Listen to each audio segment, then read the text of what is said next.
Hi everyone, 11th standard physics की important 2 mark 3 mark 5 mark பார்க்க போகிறோம்.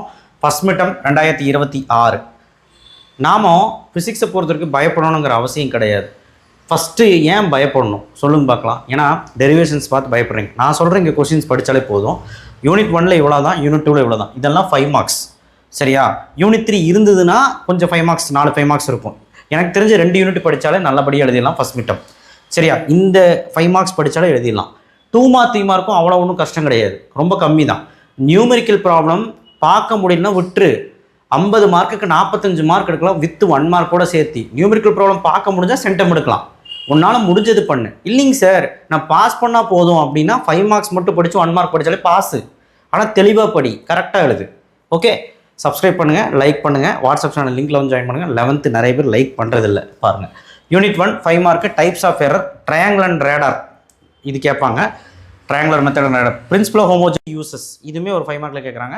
எக்ஸாம்பிள் 1.15 இந்த ப்ராப்ளம் வெரி வெரி இம்பார்ட்டன்ட். நிறைய பேர் படிக்காமல் இருக்கீங்க, இது கேட்பேன் 5 மார்க்கில். இதுதான் 5 மார்க். யூனிட் 2ல் triangle of addition, scalar vector property 5 point படிங்க. முடிகிறவங்க எல்லா பாயிண்ட் படிங்க, முடியாதவங்க 5 point. Kinematic equation, centripetal acceleration கண்டிப்பாக டெரிவேஷன்ஸ் எல்லாம் நல்லா போட்டு பார்க்கணும்.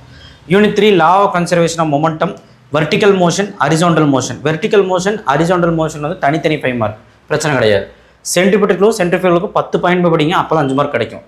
Banking of tracks easy, diagram போட தேவையில்லை.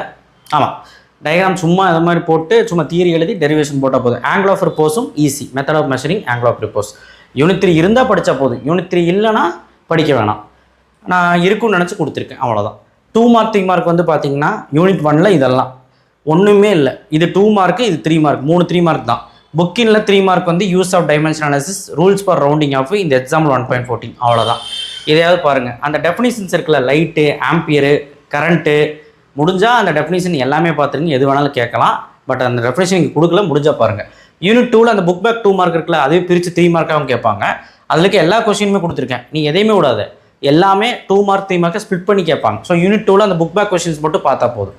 யூனிட் 3ல் நியூட்டன்லாம் 1 நியூட்டன், இம்பல்ஸு, இனர்ஷியா ஃப்ரேம்ஸு இதெல்லாமே நம்ம 10th படிச்சிட்டோம். ஸோ அதுதான் இங்கே இருக்கும் 2 மார்க். 3 மார்க்குமே அவ்வளோதான், ஈஸியாக தான் இருக்கும். Push pull free body diagram, so ரொம்ப ஈஸியாக இருக்கும். தேர்ட் ரொம்பலுமே second one Lami's theorem and concurrent ஃபோர்ஸ்னு சொல்லிட்டு ஒரு கொஸ்டின் இருக்கும். Static and kinetic friction difference புக்கின்ல 3 பாயிண்ட் படிச்சுக்கோங்க டிஃப்ரென்ஸ். இவ்வளோ தான் தியரி. ஸோ உங்களுக்கு 2 யூனிட் தான் இருக்கும். 3 யூனிட் இருந்தாலும் 2 யூனிட் படித்தாலே எல்லாமே எழுதிடலாம் ஆப்ஷனில். 2 யூனிட் ஒழுக்கமாக படிங்க, கம்மியாக தான் கொடுத்துருக்குறேன். நியூமெரிக்கல் ப்ராப்ளம் யூனிட் 1ல் இதெல்லாம் பார்க்கணும். இந்த கடைசி 2 ப்ராப்ளம் மட்டும் 5 மார்க்கில் கேட்க கூட வாய்ப்பு இருக்குது, அந்தளவுக்கு இம்பார்ட்டன்ட்டு. அண்ட் முன்னாடி இருக்க ப்ராப்ளமும் ரொம்ப இம்பார்ட்டன்ட் தான். அண்ட் யூனிட் 2ல் இது எல்லாமே மேஜரான ப்ராப்ளம், எல்லாம் சின்ன சின்ன ப்ராப்ளம், ஈஸியாக போட்டு பார்க்கலாம், ஈஸி தான். முடியாதவங்க ரிஸ்க் எடுக்க வேண்டாம். யூனிட் 3ல் இதெல்லாம் ரொம்ப இம்பார்ட்டன்ட், எல்லாமே எக்ஸாம்பிள் சம்ஸ் தான். ஓகேவா. நியூமெரிக்கல் ப்ராப்ளம் பொறுத்த வரைக்கும் நம்ம ஆல்ரெடி ஃபிசிக்ஸ்க்கு இம்பார்ட்டன்ட் கொடுத்தாச்சு. இருந்தாலுமே நம்ம ஒரு ஐடியா சொல்கிறதுக்காக தான் கொடுத்தோம். அதாவது ரொம்ப இம்பார்ட்டன்ட் மட்டும் படிங்கடா, அந்த ரொம்ப இம்பார்ட்டன்ட் தான் இந்த கொஸ்டின்ஸ் எல்லாம் சரிங்களா. 2 மார்க் 3 மார்க் காம்ப்ரமைசேஷன் வேணும், கம்மி பண்ணி கொடுங்க சார்னா யூனிட் 1 2 நான் இங்கே என்ன கொடுத்துருக்கணும் ஃபுல்லாக படிச்சிருக்கு. நீங்கள் எப்பேற்பட்ட எக்ஸாமாக இருந்தாலும் ஃபஸ்ட் மிட்டம் வந்து 3 யூனிட்டோ 2 யூனிட்டோ சூப்பராக எழுதலாம். ஆனால் 2 மார்க் 3 மார்க் ஃபஸ்ட் 2 யூனிட் நல்லா படி. புக் பேக் கொஸ்டின்ஸ் அண்ட் புக்கில் இந்த 2-3 கொஸ்டின்ஸ் தான் சொல்லியிருக்கேன். ஓகேவா. ஸோ ஜம்முன்னு படிக்கலாம். என்ன 5 மார்க்கில் டெரிவேஷன் வரது தயவு செய்து போட்டு பாரு, மறந்து போயிடும். Triangle of addition, centripetal acceleration, kinematic equation மறந்து போயிடும். அதான் மேஜர் கொஸ்டின். தியரி எழுதிடலாம். ஃபஸ்ட் லெசனும் ஈஸியாக தான் படிக்கிறார். ஸோ ஃபஸ்ட் லெசன் அந்த ப்ராப்ளம் பார்த்துக்கோ, எக்ஸாம்பிள் 1.15 ஓகேவா. ஏன்னா அது கேட்குறாங்க, அது 5 மார்க்கை கேட்பாங்க. ஓகே. ஸோ தயவு செய்து சேனலை சப்ஸ்கிரைப் பண்ணி லைக் பண்ணுங்கள். இந்த வீடியோ எல்லாத்துக்கும் ஷேர் பண்ணுங்கள். இதே மாதிரி கெமிஸ்ட்ரியும் போடுறேன், ஆல்ரெடி மேக்ஸும் போட்டிருந்தேன், ரொம்ப இம்பார்ட்டன்ட். அண்ட் இதுதான் மோர் இம்பார்ட்டன்ட். சார் பாக்ஸ் பண்ணி காமிங்க சார் அப்படின்னா நான் தான் சொல்லிட்டேனே, இதுக்கு ஃபஸ்ட் 2 யூனிட் நீங்கள் எல்லாமே நான் கொடுத்து படிச்சினாலே சேஃபு. நியூமெரிக்கல் ப்ராப்ளம் முடிஞ்சால் படி, அவ்வளோதான்.